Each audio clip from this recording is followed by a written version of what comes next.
Hello everybody. आज की इस वीडियो में मैं डिस्कस करने जा रहा हूं कि आप कैसे एक्सीलेंट स्ट्रेटजी बनाएं GIG 2024 के लिए।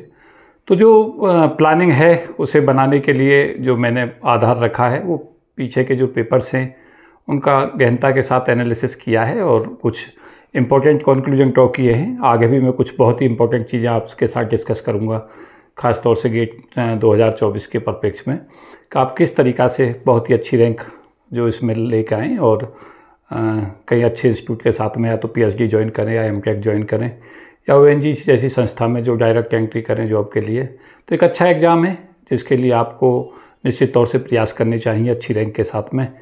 तो मैं बताना चाहूँगा कि मैंने जो PYQ किया प्रीवियस ईयर, ख़ास तौर से मैंने फोकस रखा 23 को, पीछे के पेपरों को आधार बनाया और 23 को आधारित करने के बाद, पीछे के पेपरों को आधार करने के बाद मैंने कुछ इंपॉर्टेंट कंक्लूजन ड्रॉ किए पेपर को लेकर के कैसे पेपर्स में चेंज आ रहे हैं, क्या पैटर्न में बदलाव आ रहा है, किस तरीक़ा से आप स्ट्रेटजी रख के अच्छी रैंक लगा सकते हैं।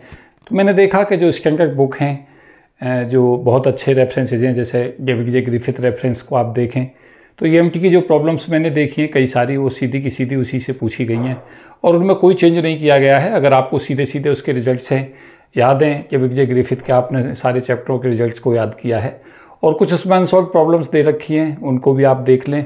उन अनसॉल्व प्रॉब्लम्स के भी कुछ रिजल्ट्स हैं, उन आप चाहे सॉल्व करके ना देखें, लेकिन अगर आपको वो रिजल्ट याद हैं तो आपको निश्चित तौर से लाभ मिलता है। तो मैं क्या देख रहा था कि EMT में भी मैं क्वेश्चंस को देख रहा था डेविड ग्रिफिथ से सीधे पूछे हैं और जो हमारी क्वांटम मैकेनिक्स की बुक है डेविड ग्रिफिथ की ही जो क्वांटम मैकेनिक्स का रेफरेंस आता है उससे भी मैं देख रहा हूँ क्वेश्चन सीधे सीधे पूछे गए हैं। जेकली की क्वांटम से भी मैं देख रहा था, उसमें से भी जेकली से भी क्वेश्चंस पूछे गए हैं। तो स्टैंडर्ड बुक्स जो भी हैं उनसे मैं देख रहा हूँ कि क्वेश्चंस जो है उसमें लैंग्वेज भी नहीं बदली और क्वेश्चन सीधा सीधा पूछा गया है। तो एक तो सबसे इम्पोर्टेंट है कि जो लोकल बुक्स हैं उन पर आप जो रिलाई ना करें और स्टैंडर्ड रेफरेंसेजों को पढ़ें, उसके साथ साथ उनके कंसेप्टों को सीख लें और कंसेप्टों को सीखने के साथ साथ उनके जो इम्पोर्टेंट रिजल्ट्स हैं उन्हें शॉर्ट नोट्स के फॉर्म में बना लें और उन्हें लगातार रिवाइज करते रहें। वहाँ से आपको क्वेश्चंस मिलेगा और आपको निश्चित तौर से लाभ मिलेगा। फिर अगली जो मैंने पेपर एनालिसिस में देखा तो देख रहा हूँ मैं कर्व बहुत आ रहे हैं। आजकल कर्व का जो स्कोप है वो रेगुलर बढ़ता जा रहा है और लगातार क्वेश्चंस आ रहे हैं जिनमें हम देख रहे हैं कि कर्व बने हुए आते हैं और उनमें से पूछता है कि इनमें से बताइए ये इन क्वांटिटियों के बीच कर्व खींचा गया है, बताएं कौन सा अप्रोप्रिएट है। तो क्या करें कि फिजिकल पैरामीटर्स के कर्व, स्टैंडर्ड कर्वों को याद कर लें, निकाल लें, सीख लें और जिनके बीच में कर्व हमारे पास एग्जिस्ट नहीं करते उनके बारे में भी सोचना शुरू कर दें। तो आपको पहले से ही पता चल जाएगा कि बहुत सारी क्वांटिटियों के बीच में कर्व ऑलरेडी बुकों में हैं, कुछ में नहीं है, तो उन्हें किस तरीक़ा से बनाएं वो भी देख लें। उन कर्वों के साथ साथ उन कर्वों पे अप्लाइड प्रॉब्लम्स में देख रहा हूँ कि क्वेश्चंस पूछे जाते हैं, कर्व बना देता है और उस पर अप्लाइड क्वेश्चन बना देता है, तो उन पर काम करें। तो कर्व का जो स्कोप है वो मैं देख रहा हूँ कंटिन्यूसली राइज पे है, तो आप कर्वों पर बहुत फोकस बढ़ाएँ तो वो निश्चित तौर से आपको लाभ देगा। साथ साथ एप्लीकेशंस जो हैं काफ़ी पूछे जा रहे हैं, मैचिंग क्वेश्चंस का स्कोप बढ़ता जा रहा है, मैचिंग करा देता है, इधर ABCD बना देता है लेफ्ट में और PQRS करके राइट में और फिर उन क्वांटिटियों को आपस में कनेक्ट कराता है। कई बार प्रैक्टिकल एप्लीकेशंस को आधार बना देता है। मैंने देखा है, पीछे का पेपर एनालिसिस करते समय देखा है कि जो वेरियस एप्लीकेशंस हैं उनकी मैचिंग पे क्वेश्चंस बहुत ज़्यादा पूछे जा रहे हैं। तो मैचिंग के लिए क्वेश्चंस बना के चलें, पहले से ही मैचिंग के बहुत सारे क्वेश्चंस जो है प्रैक्टिस कर लें। हर बुक में कोशिश करें कि मैचिंग के क्वेश्चंस किस किस तरीक़ा से बन सकते हैं। मैं बहुत सारी वीडियो में डिस्कस करूँगा कि मैचिंग क्वेश्चंस फ्यूचर के क्या क्या होंगे, तो आपको निश्चित तौर से लाभ मिलेगा। इससे चैनल जो है आपको इनरिच कर देगा, पहले से ही आपको आगाह कर देगा कि किस किस तरीक़ा की मैचिंग आ चुकी हैं, किस किस तरीक़ा की फ्यूचर में आने वाली हैं। तो मैचिंग के लिए तैयार रहें और जब भी चैप्टर पढ़ें तो उसमें मैचिंग के क्वेश्चन भी तैयार कर लें कि मैचिंग के लिए आएगा तो किस किस तरीक़ा के क्वेश्चंस बनते हैं। और मैचिंग बहुत ईजी पड़ती हैं, खासतौर से अगर आपने थोरोली किताबों को पढ़ रखा है, बुक्स को आपने थोरो पढ़ रखा है तो मैचिंग आपके लिए ईजी पड़ती है, तो आप बहुत ईजीली जो है मैचिंग के क्वेश्चंस कर पाएंगे। तो मैं कहूँगा कि मैचिंग एक आधार बन गया है, एप्लीकेशंस आधार बन गया है सब फिनोमिनाओं का।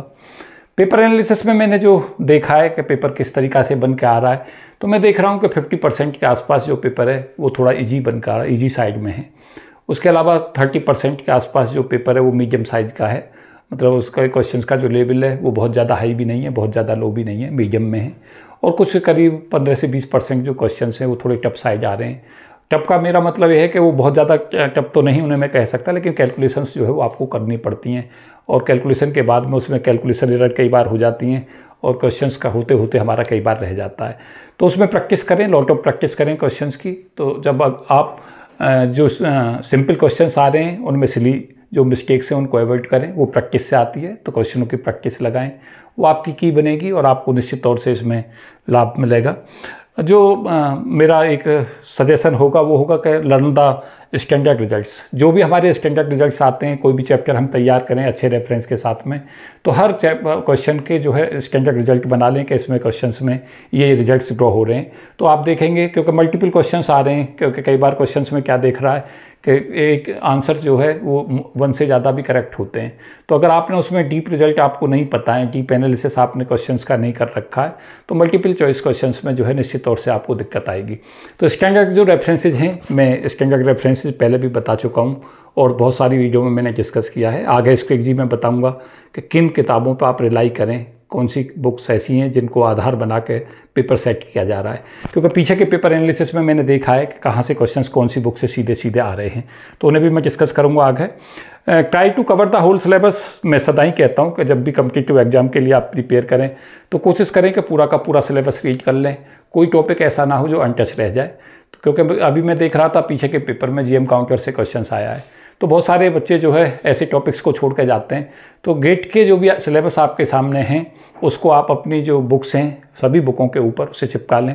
खासतौर से जैसा आप मैकेनिक्स की बुक ले रहे हैं, क्लासिकल मैकेनिक्स, तो क्लासिकल मैकेनिक्स की बुक पर क्लासिकल का चिपका लें। तो आपके सामने सदा सिलेबस रहना चाहिए। तो सिलेबस में कुछ भी कोई ऐसी चीज़ ना छोड़ के जाएं कि जो सिलेबस में मेंशन है और आपने छोड़ दी, तो पता चला वहीं से क्वेश्चन आ गया, और अगर आपके 2-3 क्वेश्चंस भी वहाँ से रह जाते हैं तो आपकी रैंक पर प्रभाव पड़ता है। तो कोशिश करें कि होल सिलेबस जो है उसको पूरे को पूरे सिलेबस को कवर कर लें। कोई भी जो टॉपिक्स है उसे छोड़ने का प्रयास ना करें अगर आप बहुत अच्छी रैंक लगाना चाहते हैं। तो ये भी की है। Revise the formula again and again. मैं कहता हूँ कि फार्मूला की लिस्ट बना के चलें। जो भी बुक आपने तैयार की है, चैप्टर वाइज फार्मूले तैयार कर लें और उन्हें बार बार रिवाइज करें। फार्मूले रिवीजन के साथ साथ एक अपनी रफ कॉपी अलग से एक्स्ट्रा रखें। जब याद कर लें तो उन्हें लिख लिख के भी देखें। तो फार्मूलाओं को रिवीजन और लगातार उन्हें लिख लिख के जो प्रैक्टिस है वो करते रहें। हर फार्मूले में हर क्वांटिटी का पता रखें कि इस फिजिकल पैरामीटर का क्या मतलब है, और उस हर फार्मूले पे क्वेश्चंस भी बनाने का प्रयास करें कि इस फार्मूले पे बेस क्वेश्चन क्या क्या आ चुके हैं और क्या क्या इसमें फ्यूचर पूछे जा सकते हैं। तो आपका जो विजन है क्वेश्चंस को सॉल्व करने का वो आपका बढ़ेगा, और अगर वो विजन बढ़ता है तो उसका फ़ायदा आपको मिलेगा पेपर के समय। तो आप ये भी कोशिश करें। साथ साथ after reading the chapter think possible questions and solution of them. जब भी आप कोई भी चैप्टर तैयार करें, चैप्टर वाइज तैयार करें बुक को, और जब भी कोई भी चैप्टर कर लें तो उसमें देख लें कि इस चैप्टर से क्या क्या क्वेश्चंस आए हैं पीछे के 10 ईयर्स में, या आपके पास 10 ईयर्स से पहले के भी पेपर हैं, तो उन्हें जब लगाएं तो उसमें देख लें कि ये क्वेश्चंस आ चुके हैं। फिर कोशिश करें कि फ्यूचर पॉसिबल क्वेश्चंस इसमें क्या हो सकते हैं। तो हर चैप्टर के फ्यूचर पॉसिबल क्वेश्चंस का भी दिमाग में रख के चलें कि हाँ क्वेश्चंस आ चुका है और अब आगे फ्यूचर क्या आ सकता है। तो मैंने एक लंबी सीरीज़ दे रखी है जिसमें भी चैप्टर को मैं पढ़ा रहा होता हूँ। तो जब भी चैप्टर को तैयार कराता हूँ तो उसमें फ्यूचर पॉसिबल क्वेश्चन सदा बताने का प्रयास करता हूँ, और कई बार आपको लगेगा कि क्वेश्चंस की डायरेक्शन वही होती है। तो जो मेरी वीडियो हैं वो आपको लाभ देंगी इस सेंस में कि वो आपको सोचने की स्ट्रेटजी प्लानिंग देंगी कि किस तरीक़ा के क्वेश्चंस फ्यूचर में आ सकते हैं। तो वो भी आप सदा दिमाग में रख के चलें कि आपके पास हर समय माइंड में ये चलता रहना चाहिए कि आगे जो फ्यूचर पॉसिबल क्वेश्चंस हैं इस चैप्टर के क्या क्या हो सकते हैं। क्योंकि अगर आपने केवल इतना ही सोचा कि क्या क्वेश्चंस आए हैं और वही केवल सॉल्व किए, तो कई बार क्या होता है क्वेश्चंस उस लाइन ऑफ एक्शन से थोड़ा हट के आता है और उसी चैप्टर से आता है, और फिर वो आपसे सॉल्व नहीं हो पाता, जिससे आपकी रैंक पीछे जाती है। तो ये भी ध्यान रखें। उसके साथ साथ सदा ही मैं कहता रहा हूँ कि PYQ का सॉल्यूशन जो है वो बेस्ट वीपन है। आप पीछे के पेपर्स लें, जितने भी ज़्यादा से ज़्यादा गेट के पेपर्स आपके पास हो सकते हैं पीछे के ईयर्स के, उन्हें सॉल्व करने का प्रयास करें। 5 साल के पेपर को मेन फोकस पर रखें। उन 5 साल के पेपरों में से कोई क्वेश्चन ऐसा नहीं रहना चाहिए जो आपको सॉल्व करना नहीं आता हो, और जो उसमें कंसेप्ट अगर मल्टीपल कंसेप्ट भी लगे हैं तो वो भी आपको आने चाहिए। और जो क्वेश्चंस हैं आज की डेट में आप देख रहे होंगे, कुछ क्वेश्चंस आज की डेट में ऐसे आ रहे हैं जो जिनमें मल्टीपल कंसेप्ट लग रहे हैं। पहले एक कंसेप्ट लगाएं, एक कंसेप्ट के बाद फिर दूसरा कंसेप्ट लगाएं। तो आजकल क्वेश्चंस जो है वो थोड़े से डिफ़िकल्ट होते जा रहे हैं, क्योंकि जो अवेयरनेस है उसका स्कोप बड़ा है, बच्चों के कंसेप्ट भी इनरिच हुए हैं। तो टीचर्स को जो है वो भी जो है क्वेश्चंस को थोड़ा सा टफ करते ही चले जा रहे हैं। तो पेपर टफ होता जा रहा है, थोड़ा सा टफ साइड जा रहा है। मल्टीपल जो पैटर्न है वो बढ़ते जा रहे हैं, या मैंने लिखा भी है कि मल्टीपल कंसेप्ट के जो वो हैं उनके लिए आप जो तैयार रहें। एक ही क्वेश्चन में 2 चीज़ें कैसे निकालें, 3 चीज़ें कैसे निकालें, एक क्वेश्चन उठाएं और उससे वेरियस चीज़ें कैसे निकाल सकते हैं वो रखें। और जब पूरे चैप्टर को पढ़ लें, क्वेश्चन को लगाएं, तो सदा ये याद रखें कि जो आ चुका है उसके अलावा भी जो चीज़ें उससे के साथ उस क्वांटिटी से कैलकुलेट हो सकती हैं उन्हें निश्चित तौर से कैलकुलेट करने का प्रयास करें। साथ साथ ये याद रखें कि जो आंसर मार्क कर रहे हैं उसमें ऑर्डर पर ध्यान रखें कि जो फिजिकल पैरामीटर्स आप एवेल्यूट करने जा रहे हैं उसका ऑर्डर क्या होता है। जैसे कोई भी हमारे पास डाटा आएगा तो डाटा के बाद में जब हम प्रॉब्लम सॉल्व करेंगे तो हमें ये पता चल जाएगा कि इसका आंसर इस रेंज में होना चाहिए। तो आपको पता चलेगा, जैसे एक मैं बतौर एग्जांपल ले लेता हूँ कि फोटो इलेक्ट्रिक इफेक्ट का क्वेश्चन आप सॉल्व कर रहे हैं, तो जब वेवलेंथ अगर वो पूछता है तो वेवलेंथ हमें पता है कि वो विजिबल और अल्ट्रावायलेट रेंज में होता है फोटो इलेक्ट्रिक इफेक्ट, तो उसी रेंज में आपका आंसर आना चाहिए वेवलेंथ का। तो इस तरीक़ा से आप हर क्वेश्चन का एक स्टैंडर्ड आंसर होता है, उसी रेंज में वो आंसर लाई करता है। तो अगर आप ये भी जानते हैं कि आपका आंसर इस रेंज में होना चाहिए तो आप निश्चित तौर से 4-6 नंबर जो और लोगों के मुकाबले बेटर स्थिति में पहुंच जाते हैं। तो ऑर्डर को ज़रूर ध्यान रखें कि किस किस ऑर्डर की ये क्वांटिटी होती हैं। जैसे हम मैग्नेटिक मूवमेंट ऑब्जर्व कर रहे हैं तो बोर मैग्नेट्रॉन के ऑर्डर के होते हैं मैग्नेटिक मूवमेंट, अगर हम एटम में कैलकुलेट करते हैं। और जब हम मैग्नेटिक मूवमेंट न्यूक्लियस में निकालते हैं तो न्यूक्लियर मैग्नेट्रॉन के ऑर्डर के होते हैं। तो उसी तरीक़ा से हमें ऑर्डर पता होना चाहिए कि किस ऑर्डर की ये क्वांटिटी आती है, तो वहाँ से हमें आंसर मार्क करने में भी ईजी पड़ जाता है। और कई बार जब आंसर दूर दूर होते हैं तो बगैर सॉल्व करे भी कई बार क्वेश्चन सॉल्व हो जाता है। साथ साथ ये भी याद रखें कि कभी भी जब क्वेश्चन को सॉल्व करने जाएँ तो सॉफ्ट ट्रिक्स उन पर ज़रूर अप्लाई करें। कई बार क्वेश्चन को हम बहुत लेंथी सॉल्व करते हैं और उस लेंथी सॉल्यूशन से क्या होता है कि हमारा क्वेश्चन में इतना ज़्यादा समय लग जाता है कि उससे हमें नुकसान होता है, ना कि फ़ायदा होता, क्योंकि हम बहुत ज़्यादा समय एक ही क्वेश्चन में लगा देते हैं। तो इस चीज़ को भी ध्यान रखें। साथ साथ ये भी ध्यान रखें कि अपने आप को पॉजिटिवली मोटिवेट करते रहें, अच्छे जो रेफरेंसेज हैं उन्हें पढ़ते रहें और बीच में रिलैक्स भी रहें, कूल भी रहें और थोड़ा सा योगा और एक्सरसाइज का भी सहारा लें। तो लगातार अपनी तैयारी में, ख़ास तौर से जब आपके 3 मंथ के आसपास बचे हैं, तो आप लगातार खुद को मोटिवेट रखें, खुद को एनर्जेटिक रखें और पूरे दिन की प्लानिंग के साथ में अपनी तैयारी करें। कम से कम 2 किताबों को एक साथ लेकर तैयारी करते चले। सुबह की मॉर्निंग शिफ्ट में उस किताब को लें जिसका कंसेप्ट आपको थोड़ा कम आता है और इवनिंग शिफ्ट में सदा वो चीज़ें पढ़ें जो आपको आती हैं, उनको रिवीजन के तौर पे, तो उससे आपको लाभ मिलेगा। ये भी एक की है सफलता की। उसके साथ साथ शॉर्ट नोट्स बनाते रहें, जो भी चीज़ें पढ़ें उन्हें अपने शॉर्ट नोट्स में बना लें। नोट्स जो है बहुत लेंथी ना बनाएं, जो ज़्यादा लेंथी नोट्स बना लेते हैं, पूरी बुक कवर कर लेते हैं, उससे फ़ायदा नहीं मिलता, क्योंकि फ़ायदा मिलता है उन चीज़ों का जो आपको स्टैंडर्ड रिजल्ट्स हैं वो सीधे सीधे आपको याद होने चाहिए। तो स्टैंडर्ड रिजल्ट रखें, स्टैंडर्ड फार्मूले याद करें और क्वेश्चंस को जो है सॉल्व कर लें। किसी पर्टिकुलर चैप्टर में जितने फार्मूला यूज किए गए हैं वेरियस क्वेश्चनों में, उनकी लिस्ट बनाते रहें और उन्हें बाद में रिवाइज करते चले जाएँ, तो आपको निश्चित तौर से लाभ मिलेगा। तो ये वीडियो खास तौर से उन स्टूडेंट्स के लिए है जो GATE 2024 में अच्छी रैंक के साथ क्वालिफाई करना चाहते हैं। तो मुझे उम्मीद है कि जो मैं कंसेप्ट डिस्कस कर रहा था, आपको आइडिया दे रहा था, वो जो है उसको आप आधार बना के अपनी तैयारी बढ़ाएंगे और अपनी मैं आगे जो प्लानिंग है हर बुक का एनालिसिस करके दूंगा।